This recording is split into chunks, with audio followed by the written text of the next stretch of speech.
Manifestazione contro il Green Pass a Belluno, perché così tanti giorni dopo tutte le altre in Italia?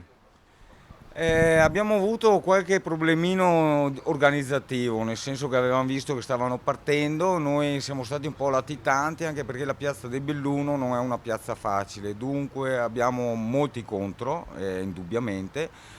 Speriamo che dopo le manifestazioni fatte di aver raccolto anche un po' di quelli un po' più timorosi, perché questa del Green Pass secondo me comincia a richiamare più persone, anche coloro che credono nel vaccino, perché noi siamo per la libertà, come l'abbiamo sempre detto. Cittadini chiamati ad essere presenti nella centralissima Piazza dei Martiri di Belluno se contrari al Green Pass, chiedendo un parere a quegli stessi cittadini, di cui moltissimi indossano la mascherina anche all'aperto, incontrandoli in quella stessa piazza o nelle viuzze adiacenti.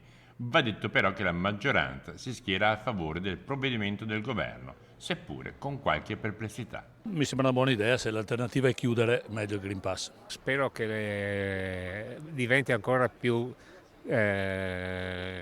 restrittivo, cioè che tutti debbano averlo per poter entrare. Sono d'accordissimo che ci sia modo di esprimersi e di entrare nei locali tranquilli. Green Pass, cosa ne pensa? Mi viene da ridere, scusa.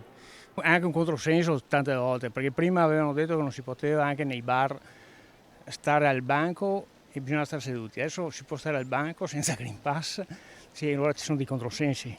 È una buona cosa, infatti ho fatto il vaccino proprio ieri, penso che è giusto così. Mi sembra sia fatto bene? Un po' da rivedere, però in linea di massima sono favorevole. Secondo lei c'è una concreta speranza che il Green Pass possa essere modificato? Secondo me sì, spero che il governo lo riprenda per mano perché abbiamo visto anche con altre associazioni che ci sono delle...